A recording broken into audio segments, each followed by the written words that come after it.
Muy buenos días, preciosa familia. Nuevamente con ustedes. Me alegra volverlos a ver y saber que otra vez estoy en mi amada Colombia. Especial, sí, otros países son muy especiales, pero mi amada Colombia es mi amada Colombia. Es donde Dios nos ha permitido vivir y la bendecimos también. ¿Amén? Así es. Bueno, amados, vamos a empezar con nuestra enseñanza del día de hoy y vamos a abrir la palabra en 2 Corintios, capítulo 4, versos 7 al 9. Muchas veces hemos leído este texto, pero hoy el Señor quiere darnos también algo muy especial con esta enseñanza. Amén. 2 Corintios, capítulo 4, versos 7 al 9, y vamos a leer con la dirección del Padre, del Hijo y del Espíritu Santo. Y la palabra dice así: pero tenemos este tesoro en vasos de barro, para que la excelencia del poder sea ¿de quién, iglesia? De Dios, y no de nosotros, que estamos atribulados en algunas cosas. En todo. Pablo aquí nos narra una realidad fuerte en el ser humano. Que estamos atribulados en todo, mas no angustiados. Es que estamos en apuros, mas no. Que estamos perseguidos, mas no. Que estamos derribados, pero no destruidos. Amén. Para poder empezar el estudio de hoy, quisiera que recordáramos algo que tal vez a través de la vida lo hemos aprendido. Tal vez los que tenemos más años lo podemos asegurar al 100%, los que tienen menos en su experiencia de vida, pues lo podrán asegurar un poco menos, pero también las apariencias engañan, ¿cierto o no cierto? Las apariencias engañan. Junto a eso hay un dicho popular que nos dice: no todo lo que brilla es oro, ¿cierto o no cierto? También. ¿Y por qué? Bueno, título de nuestro mensaje: no todo lo que brilla es oro. ¿Amén? Si hacemos una lista y todos podemos hablar en este momento, podríamos decir que todos hemos enfrentado o estamos enfrentando diferentes pruebas, diferentes dificultades o diferentes problemas. Y creería que ninguno nos salvamos aquí, sea chico o sea grande. Porque el hecho nomás con que un niño, él te pida algo y tú le digas no, ya el hombre tiene dificultades. O la niña, ¿cierto o no cierto? Y por eso forma el berrinche.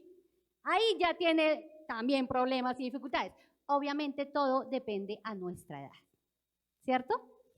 Entonces, aquí hay algo importante y es que el enemigo siempre, bueno, tenemos 3 enemigos como cristianos: el mundo, mi carne y Satanás. Pero hoy quiero enfocarme en Satanás. ¿Por qué? Porque es que él quiere que cada uno de nosotros veamos nuestras pruebas, nuestras dificultades y nuestros problemas como si fuera lo que brillara en nuestra vida. O sea, quiere que esas situaciones en nuestra vida tomen el primer lugar y queden en un segundo lugar el Señor.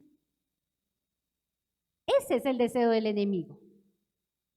Él quiere tal vez ver que esos problemas que los vemos tan grandes, por eso digo, las apariencias engañan, los vemos grandes, pero al lado del Señor, obviamente, no son grandes. Y por eso es que dice, las apariencias engañan. El enemigo quiere ver las cosas, nuestros problemas gigantes. Entonces, ¿por qué el enemigo quiere que nosotros creamos la mentira de que quiere hacernos creer que esos momentos difíciles, que las cosas están peor de lo que realmente están, ¿sí? O que cada vez está todo terrible? Eso es lo que quiere el enemigo colocar en nuestra mente, en nuestro corazón, para que sea el primer lugar en mi vida. ¿Por qué? Porque en primer lugar el enemigo quiere desanimarte, quiere desanimarnos a todos. Él quiere que tú y yo perdamos la esperanza, perdamos la paz, porque son características que se tienen cuando uno está en prueba, dificultad o problemas. Amén. Es lo primero que se va. Esperanza y paz, perderla porque veo que mi familia va de mal en peor. Mi vida personal, tal vez cuántas cosas que no he podido lograr. Mi trabajo, mi iglesia, mi esposo, mi esposa. Y veo como que no hay salida. Veo el problema tan grande y la dificultad. Y entonces el enemigo quiere desanimarnos en esta situación, ¿cierto? Obviamente, mis hermanos, es cierto y hay una realidad. ¿Y cuál es la realidad? ¿Que el sol será que lo podemos tapar con un dedo? Pues no. Y lo mismo, nuestros problemas, nuestras dificultades y las situaciones difíciles no las podemos tapar con un dedo porque existen. Y miren lo que Pablo no lo narra, porque es que a veces el cristianismo nos lo han vendido de que cuando tenemos y aceptamos al Señor y vamos a una iglesia, sencillamente no hay ningún problema. Simplemente el cristiano nunca va a enfermar. Simplemente el cristiano nunca le va a dar tal enfermedad, tal otra. No. Y es una gran mentira, porque miren lo que Pablo dice acá en el 8, mostrándonos la realidad de que esa no es la esencia de la vida. Y hoy la palabra nos lo va a aclarar. Dice el 8, me fui, que estamos, ¿cómo estamos? En algunas cosas.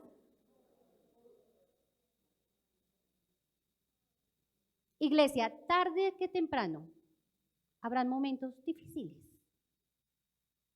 Y si estamos preparados en eso, o sea, tenemos que por eso tener claro que el problema y mi situación no va a tomar el primer lugar, sino que hay alguien más, alguien especial que sí toma el control sobre toda situación. Y Pablo la sabía y por eso hoy no la va a recordar y no lo va a enseñar. Amén.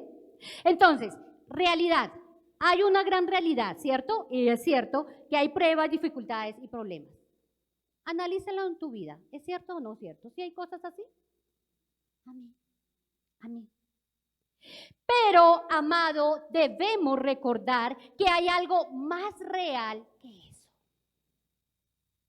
Porque recuerden, las apariencias engañan. No todo lo que brilla es oro. Hay algo más real en tu vida y en mi vida, y vamos a Éxodo 15:6, que es donde tú y yo debemos centrarnos en medio de esos momentos problemáticos de la vida.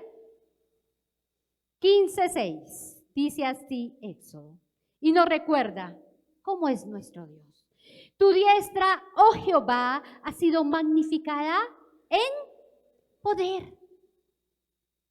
Tu diestra, Señor, tu derecha, oh Jehová, ¿ha quebrantado a quién? Al enemigo. No sé qué enemigo tienes tú en este momento y en este día. Pero el Señor nos dice que hay algo más real y es que tenemos un Dios poderoso, glorioso, fuerte, misericordioso, con provisión y protección. ¿Cuántos lo creemos? Dale un fuerte aplauso a Él. Porque esa es la realidad más grande ante la realidad pequeña de ver nuestros problemas y nuestras dificultades. Siempre, amada iglesia, nunca debemos olvidar la verdad de la palabra, porque el enemigo siempre querrá aplastar la palabra. ¿Para qué? Para poner sus mentiras y que predominen sobre la verdad de Dios. Iglesia, ¿por qué el enemigo, por qué Satanás no debemos creerle sus mentiras? Mentiras en el que en mi vida todo va mal en peor. Mentiras en que ese problema está que crece como una bola de nieve. No. Porque mire lo que la palabra nos dice, y yo quiero que ustedes me ayuden porque a mí me gusta que me colaboren ustedes cuando estudiamos la palabra. Volvemos al texto que leímos. 2 Corintios 4. Y vamos a ver el 7 y ustedes me van a contestar, porque yo no se los voy a decir. ¿Ok? ¿De dónde viene el poder para poder salir avante en medio de esos problemas y esas dificultades? Dice en el 7, pero tenemos este tesoro en vasos de barro para que la excelencia, lean por favor, ¿sea de quién? ¿De Pepinito? ¿Del vecino? ¿Del pastor? ¿De su líder? Amado, esa dificultad en tu hogar, esa dificultad en tu proceso financiero, esa dificultad en tu salud, ¿de dónde va a venir el poder? Pero mira, sigámoslo leyendo, porque es que a veces se nos olvida eso. Dice, para que sea del poder de Dios y no. Otra vez, dile al del lado, hermano, el poder no viene de nosotros. Dígaselo al que está al lado, aunque estamos a un métrico, pero dígaselo, porque es que a veces se nos olvida. El poder no viene de nosotros. Wow. Es decir, que el poder no viene por tu capacidad o mi capacidad. El poder no viene por tu conocimiento o mi conocimiento. El poder no viene por tu experiencia o mi experiencia. El poder no viene por las estrategias que podemos tener cada uno. Y esto debemos tenerlo claro cuando vienen esos momentos críticos en nuestra vida. ¿De dónde viene el poder para superar todas las cosas, amada iglesia? Gloria a Dios, vamos entendiendo. Pero mira cómo Pablo nos habla y nos recuerda, porque como nosotros somos seres olvidadizos, ¿sí? El pueblo de Dios lo fue. Si leemos el Antiguo Testamento, el pueblo de Israel, nada se le olvidaban las cosas. Y creo que nosotros somos iguales. ¿Cierto? Entonces mire cómo Pablo nos recuerda nuestra humanidad básica, lo que somos. Y quiero que cada uno lo podamos leer cuando volvemos al 7 y mire lo que dice. Nuestra humanidad básica en medio de las dificultades y los problemas. Pero tenemos este tesoro ¿en qué? Por favor, mira al que está al lado y dile, oye, somos vasos de barro. Somos vasos de barro. ¿Sabes qué significa ser un vaso de barro? Significa que tú y yo somos débiles, frágiles, sensibles. Nos rompemos con facilidad, nos desportillamos. ¿Sí o no? Total, pero por eso el Señor es sabio en mostrarnos, porque es que a veces se nos suben los humos y nos creemos, como dice mi mami, Rito el bailador o Rita la bailadora. Ese es un dicho de mi mamá. Para saber qué somos, Señor, vasos de barro, ¿cierto? Obviamente algunos son más resistentes. Esos vasos de barro hay algunos que se han vuelto más ásperos, resistentes. ¿Por qué? Porque han sido puestos al horno. Ese barro ha sido cocido. Y sabemos que ese cocimiento es con las mismas pruebas. con las mismas experiencias difíciles. Entonces hay vasos un poquito más robustos, pero sin embargo no dejan de ser vasos de barro. Así de sencillo, ¿cierto? ¿Vamos entendiendo, amada iglesia? Amén. Pero eso quiere decir que la palabra nos recuerda que no debemos olvidar que no somos los superhombres o las supermujeres. O sea, que en medio de esas situaciones no somos el todopoderoso. Y entonces es cuando la palabra nos trae el remedio, la receta de lo que necesitamos en esos momentos que pueden llegar, ¿cierto? O que estamos viviendo, ¿cierto? En esos momentos en que hay batalla, guerra, lucha. Y vamos a la palabra, 1 Corintios 15:57. ¿Cuál es? Si nosotros somos barro, una vasija, entonces, ¿cuál es nuestro auxilio en esos momentos que pueden llegar a nuestra vida? 1 Corintios 15:57, y ustedes también me van a dar la respuesta, porque es que yo no necesito darla, porque la palabra la tiene muy clara. ¿Amén? Y dice así la palabra. Mira lo que vamos a dar gracias a Dios hoy. Entonces vamos a decirle al Señor, Señor, gracias te damos, porque nos das, ¿qué? La victoria. ¿Por medio de quién? Oye, ¿no te alegras que en medio de crisis, dificultades, podemos tener victoria?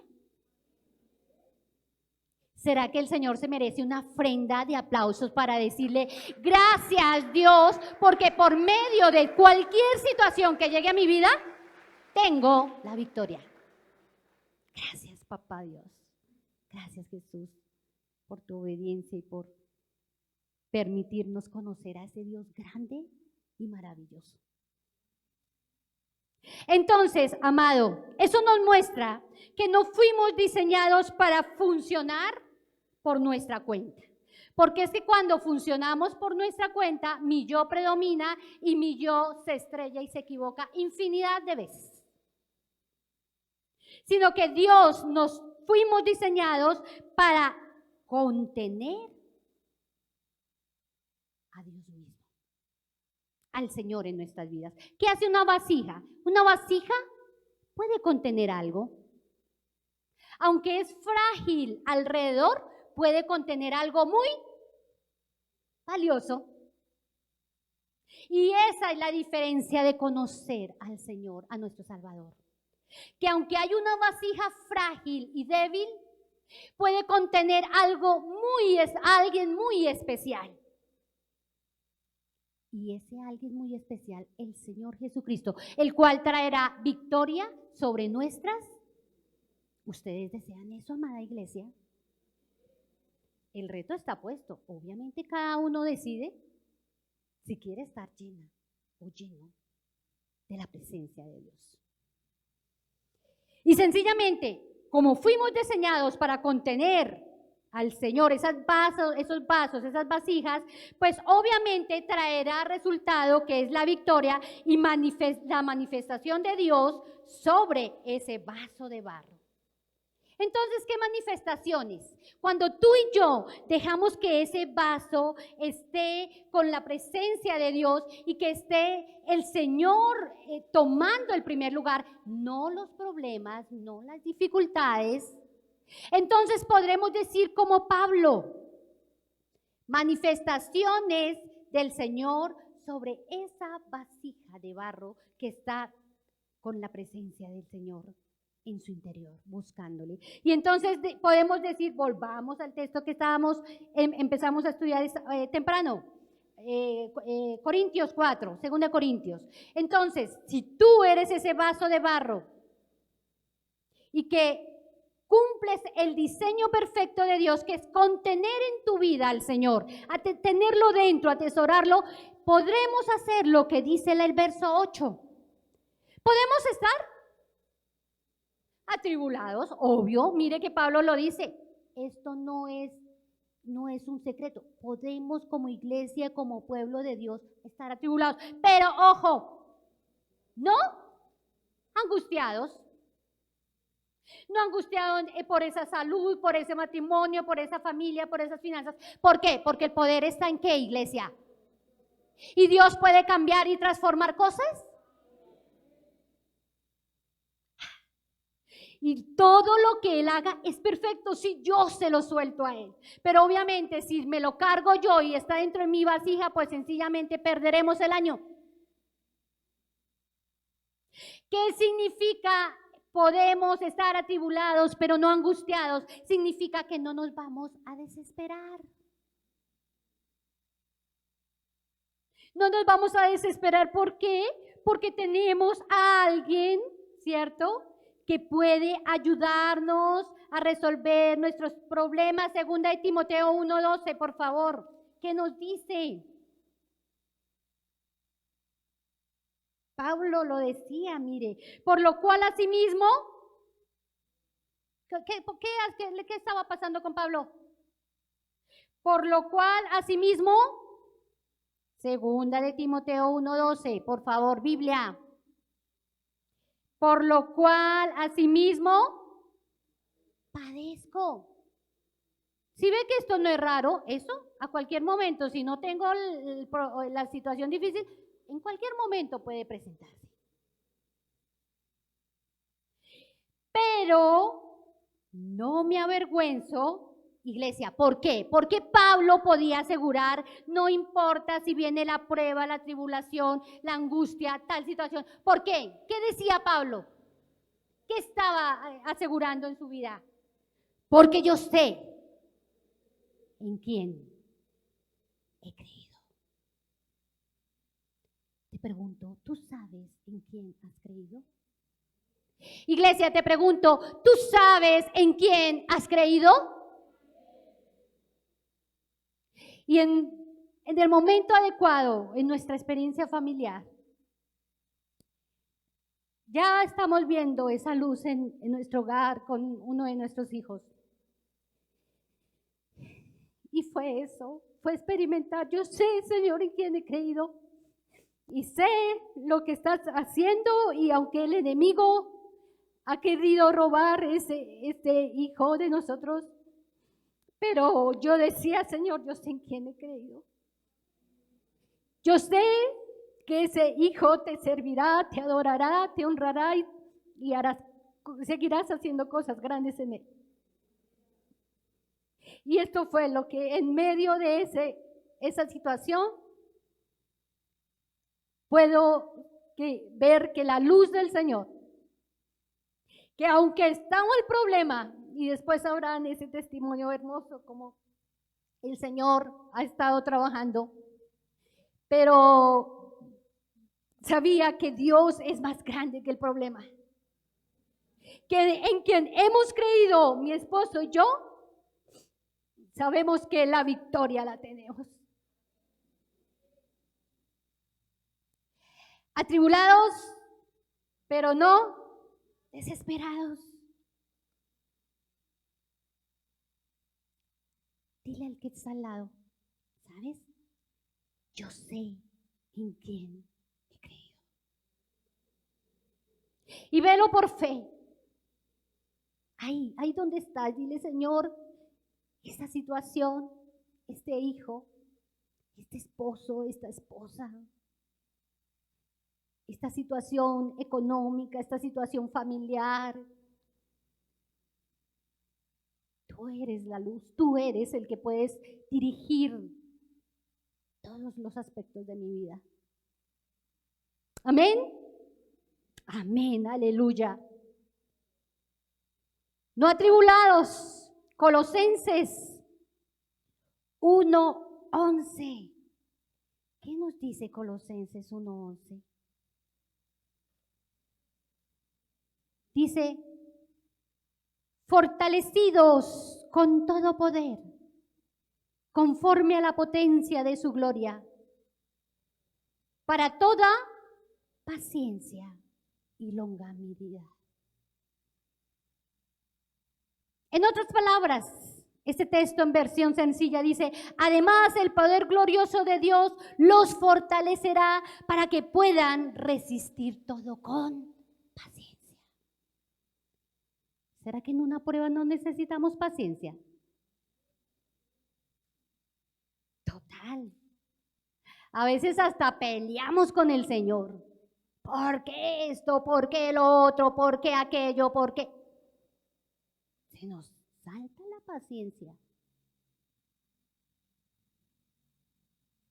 Yo sé en quién he creído. Y creo, por eso tú estás hoy aquí. Y atrévete a seguir buscando a ese Salvador para que sigas conociendo a ese Dios grande y poderoso, que hace grandes cosas. Podemos estar en apuros.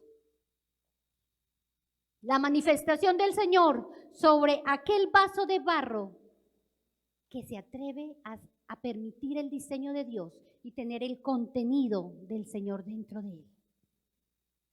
Podrá estar en apuros, pero no adulado ni derribado. Y Pablo nos aclara muy bien lo que es el Evangelio, que el Evangelio no es estar protegido sobre todas las cosas, en todo el sentido de la palabra en la vida, porque eso lo dice la religión folclórica. Si eres cristiano, Dios te guardará de todos los peligros y los problemas. Si eres cristiano, ni siquiera te vas a enfermar físicamente. Qué gran mentira. Los problemas se evaporan y jamás llegarán a ti. Llegarán. Pero la diferencia es tu vasija de qué va a estar llena cuando llegue ese momento. ¿De qué va a estar llena? Equivocación, el cristiano puede tener cáncer, también atravesar dificultades. Ay, lo digo, o sea, cuando de mi testimonio, nuestro testimonio, líderes, pastores y también soltando lágrimas por nuestros hijos. ¿Por qué? Porque necesitamos cada día estar más cerca de Él. Para no desmayar.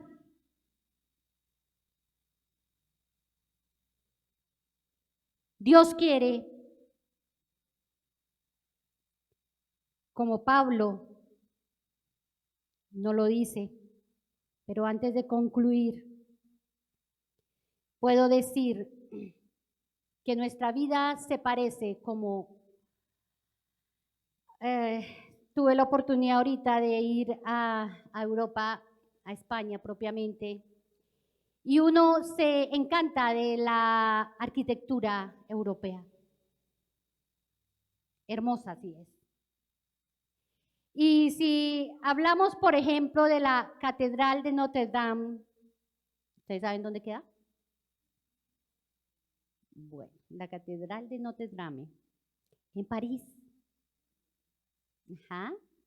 Un monumento espectacular por su arquitectura, por sus vitrales, por su belleza interior imponente y gótica. Y eso es lo que uno ve por allá en esos países. Es uno de los lugares más visitados en Europa, esa catedral. Pero después de varios siglos de ser ese paisaje de París, ese centro, eso perfecto, entre comillas, sencillamente necesitó renovación. ¿Por qué?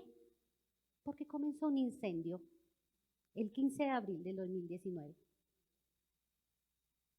Causó graves daños a la gloriosa catedral.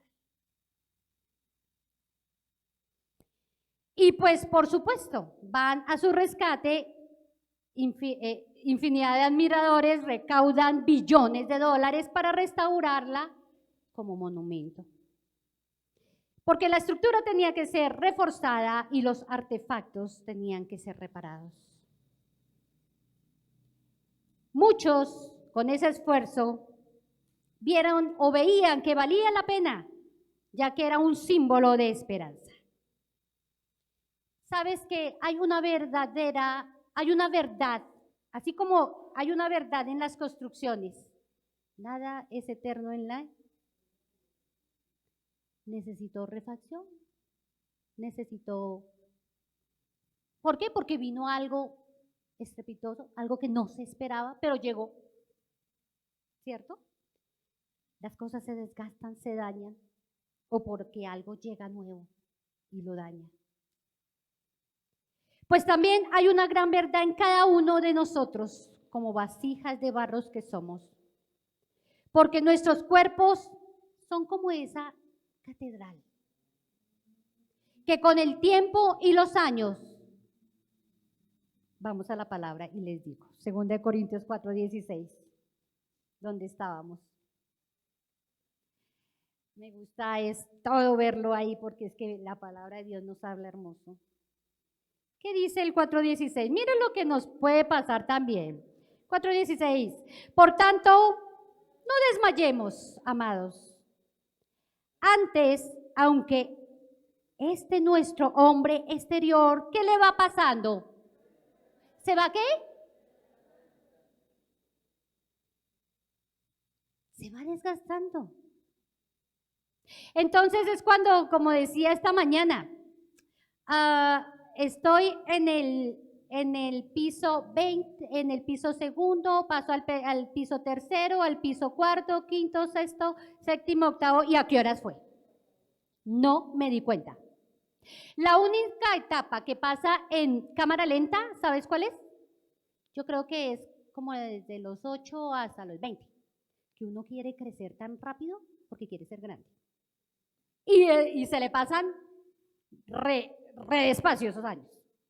Pero ya después de los 20, santo Dios, uno dice, Dios mío, pero ya estoy en este piso y paso al siguiente. Y como decía también esta mañana, si no llegamos a ese desgaste, ¿cierto? ¿Qué es el desgaste? Pues obvio, se van perdiendo las fuerzas, te sale una cana, te sale una arruga y sencillamente, si no te salió, fue que te fuiste antes de tiempo. ¿Cierto o no cierto? O sea que todos vamos a llegar al mismo.